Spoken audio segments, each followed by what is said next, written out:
networking ke gaarii injiru natti fakkaata sagaleen ke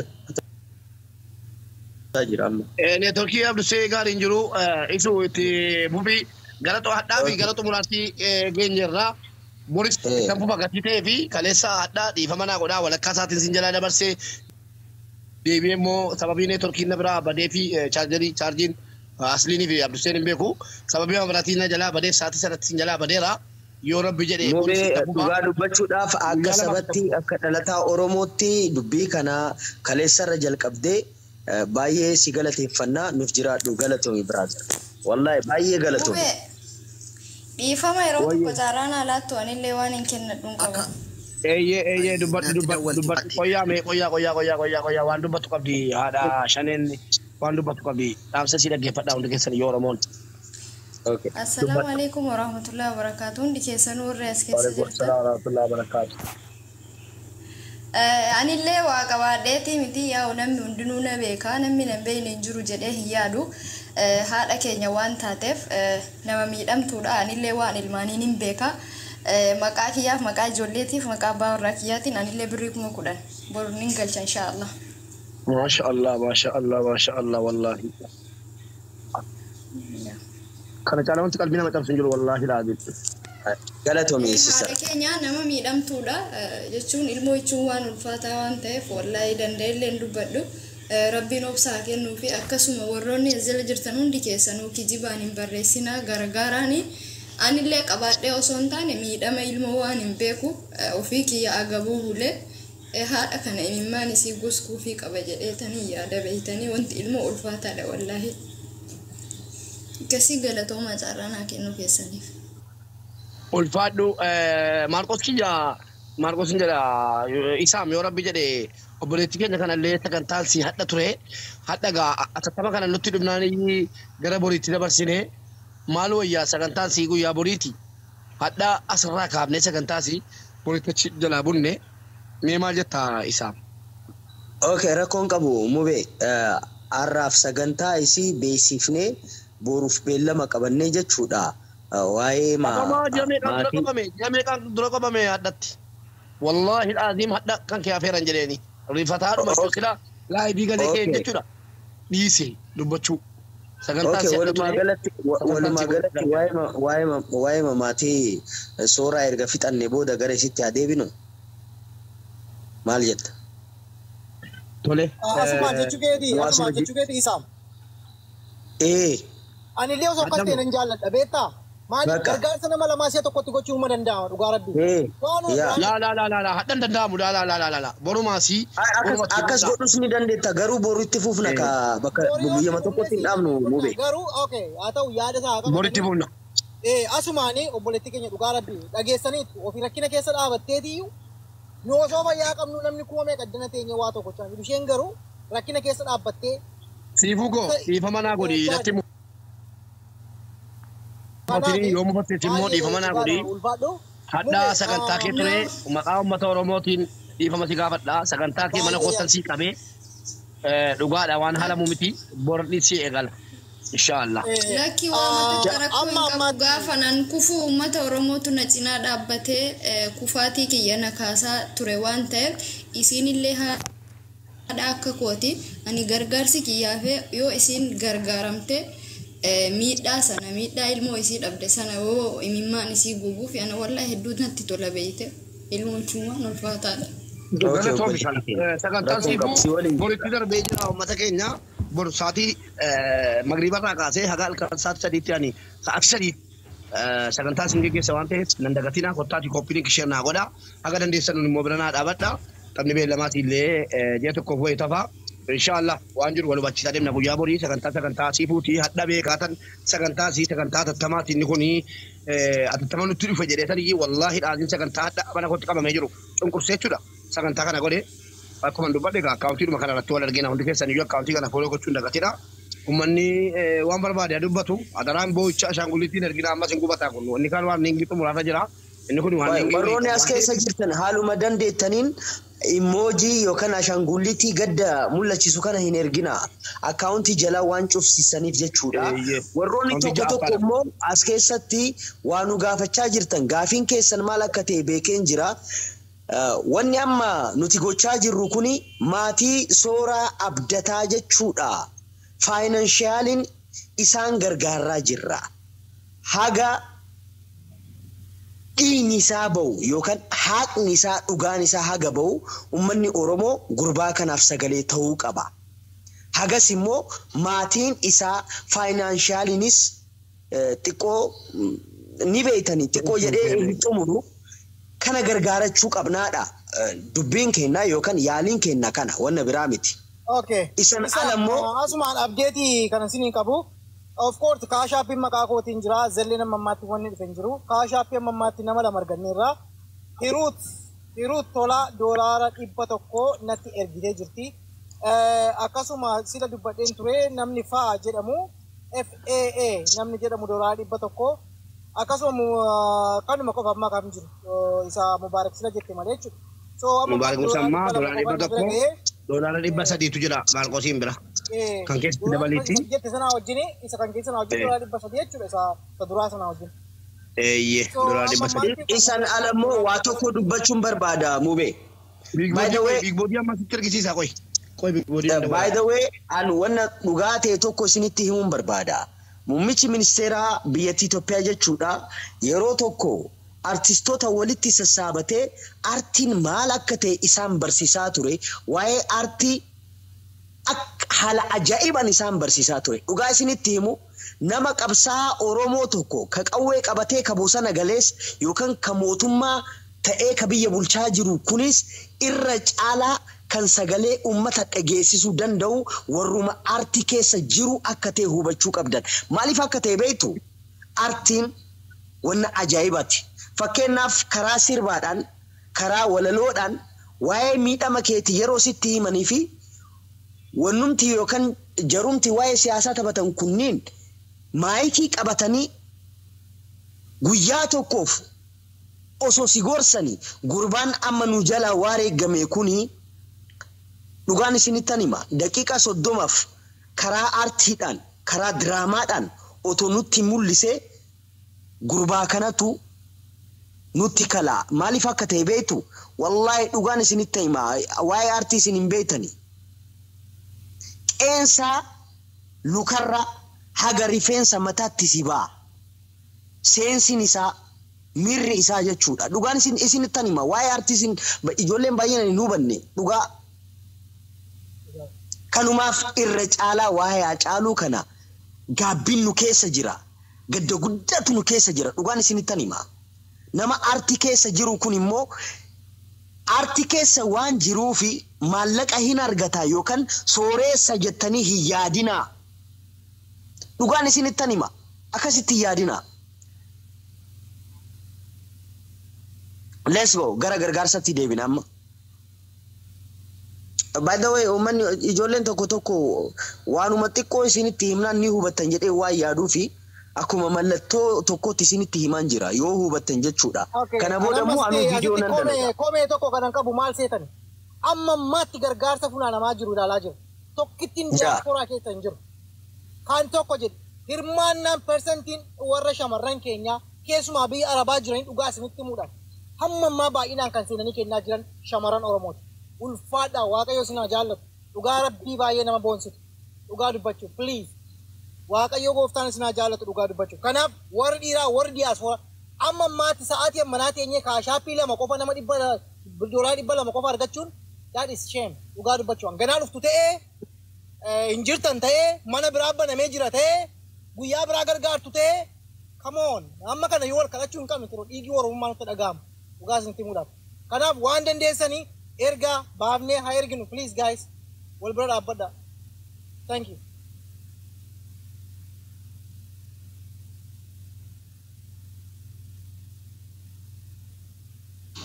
Daawwattoota keenya akkuma argaa jirtan kanatti jechuudha warroonni aartii keessa hirmaatan akka addunyaa irratti yoo isinitti himee ka akka Bob Marley fa'antu jira The Wailers Bandii The Wailers jedhamu qabee addunyaa kana guutuu ummata gurraachaadhaaf qabsa'aa ture karaa sirboota adda addaan jechuudha. Akka fakkeenyaaf mootummaan amma biyya bulchaa jiru kuni artistoota walitti qabatee fakkeenya isaa fudhataa ture. Maaliif akka ta'e beektu artiin dhibba guddaa qaba dhugaan isin tanna. Walkijibuun barbaachisaa waan hin taaneef artiin fakkeenyaaf Abiy Ahmedis ta'ee Jawaar ta'ee Jaalmaronis ta'ee maayikii qabatanii sa'a tokkoof otoo haasa'an maybe percentage 50 nuu galuu danda'a. Namoonni artii keessa jiran kunniin daqiiqa 15 keessatti jechuudha.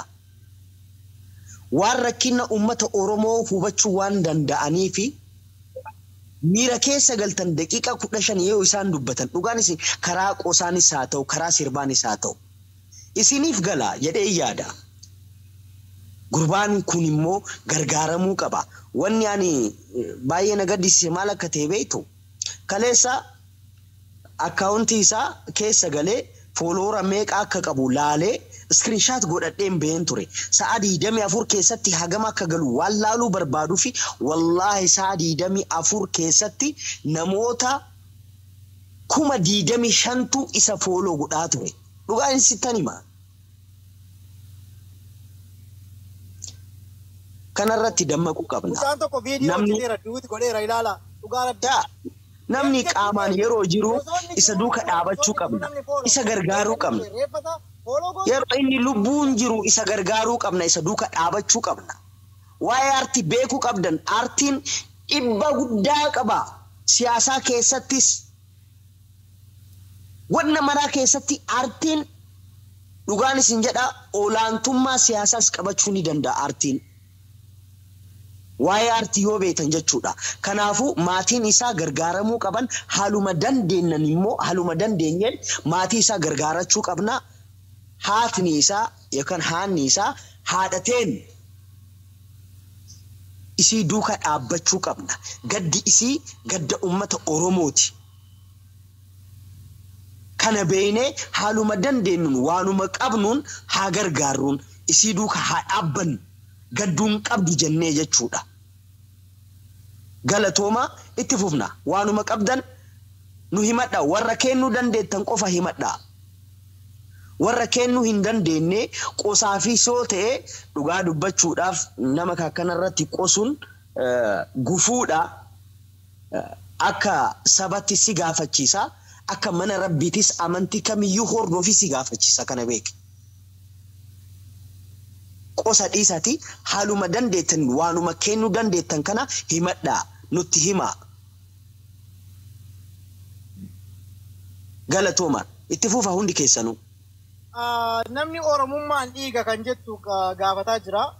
Akkamitti gargaara kan jetteef qosha gidduutti haasaatti gorre malee itti fufeema jira.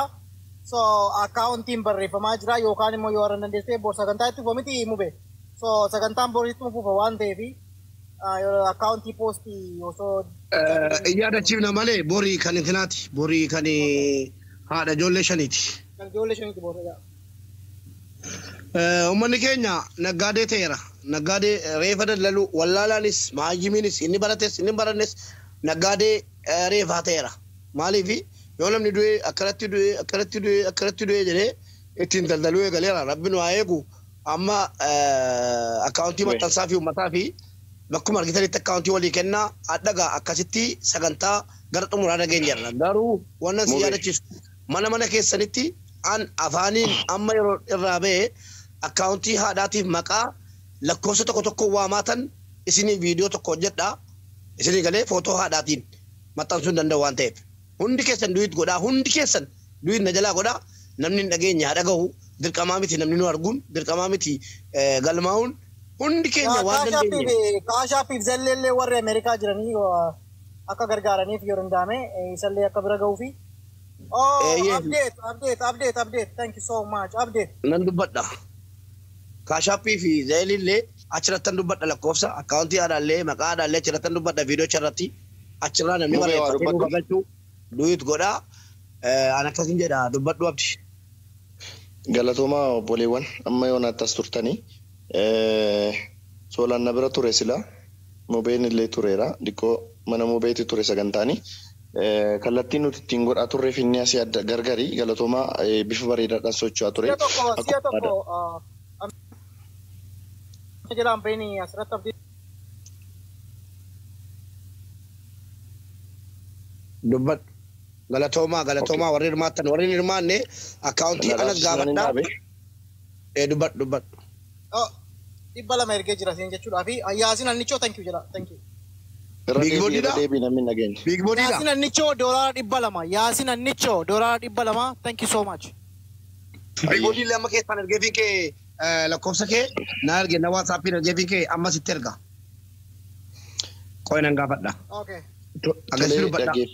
Galatooma ulfaadhaa obboleewwan Solaanas turte nama meeqa akka galmeeffate tarii apdeetii nuu himta. Karaa mana kootii tokko nama hangalche. Abdiisa Aga, another one. Thank you so much. Abdiisa Aga, doolaara dhibba lama. Abdiisa Aga illee doolaara dhibba lama. Hello. Hussein doolaara dhibba lama sitti ergeera. Zeelii lamti. Hussein doolaara dhibba lama. Abdiisa Aga doolaara dhibba lama. Zeelii Hussein doolaara dhibba lama sitti ergeera. Galatoom Hussein qaqqabeera Big Body ko. Big Body dha. Galatoom. Abdiisa Aga illee asumaan doolaara dhibba lama. Walumatti meeqa nu geera Marcos? Lama. Dhibba lama. Ya. Dhibba afur, dhibba ja'a, dhibba torba. Kan kooti waliin moo? Kan kooti waliin dhibba torba lama Marcosiin bira nuu jira. Amma yeroon viidiyoo irraa bahee hojjedhu tokkoffaa akkaawuntii biyyaatiif maqaa nan barreessa. Lammaffaa nan barreessaa sun taane maqaa nan barreessa. Akkaawuntii immoo afaanii nan dubbadha. Lakkoofsa Marcos kaashaappii afaanii nan dubbadha. Qabattanii irratti nu galchitu.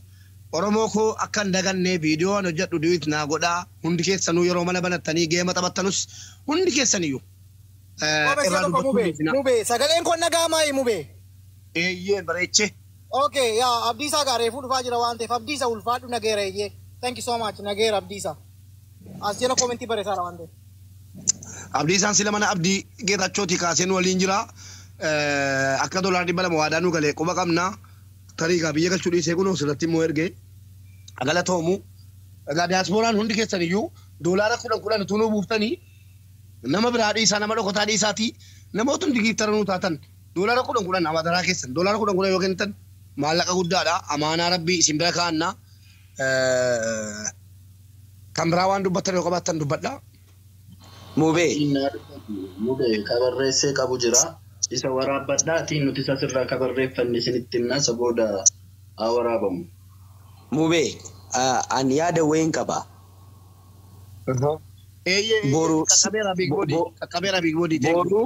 Boru si'a dhumaatiif gargaarsa guddaa haa goonuu fi xiyyeeffannoon kenna garuu baay'inaan warroota diyaaspooratti haa ta'u diyaaspooraa irratti jechuudha. Meesiya tokko. Haadha shanee waan jettan jedhaa kaa. Isaaf dhiifama siya tokko ulfaadhu baay'ee dhiifama. Mubaarak hin jira? Ayyee. Dhagahan jira Marcos. Kan Big Body Huseenidha moo kan Big Body sun? Huseen. Okay. Thank you. Itti fufisaaf. Nageera Huseen nageera. Ayyee dubbadhu. Dabaree barbaadaa jira soolkoon yaada yoo qabaatte dubbadhu biraazar. Nuti siif goona. No, lakki ani suma ijoolleen jalatti koomentiidhaan dubbadhu soolko jedhaniifanii nan dubbadha dabareen nan geenye jedhe malee yaada sanarraati adda teellee qabaadhee miti. Jalqabaa warra sagantaa kana qopheessanis hunda keessaniyyuu hedduu galatoomaa jechuun barbaadaatti dabale immoo uummata jalqaba irraatii kaasee ammaatti sagantaa kana hordofaa jiru sa'aatii dheeraa kana fudhatee isaaniin illee hedduu ulfaadhaa oraa bulaa deebanaan jechuu barbaada. Obboleessa keenya kana dhabnee jirra. Obboleessa keenya kana immoo dhabuudhaan fuuldura namoota hedduu dhabne kan akka isaati yeroo garaa garaatti wantoota wal fakkaatu akkanaa kana gochuudhaaf yaalleerra. Amma milkoofne amma immoo milkaa'uu hanqannisa jedhu beenna warri waan kana keessatti hirmaachaa turre jechaadha. Ammatti wanti ana daraasiniin jechuu barbaadu maali? Namni waadaa hin seenaa garuu waadaa sana hin raawwatu. Kun immoo yeroo baay'ee dhimma gargaarsa Oromoo keessatti waan beekamedha jechaadha. Wanti ana daraasiniin jechuu barbaadu harmeen mucaa kana jaartii haadha hunduma keenyaati harka qalleetti akka isheen taate dhageenyee jirra.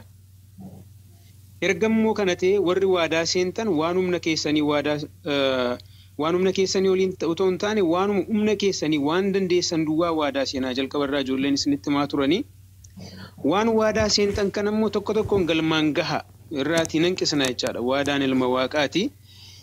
Inni kan biraan Soolanii fi Abdii Geetaachoo I'm sure qabachaa jirtu jedhee tayyaadha jalqabarraa kaastanii barreessaa ijoolleen isiniin jechaa turan waan ta'eef itti gaafatamummaa fudhattanii hordoftanii akka warri waadaa seenan kun hundi isaanii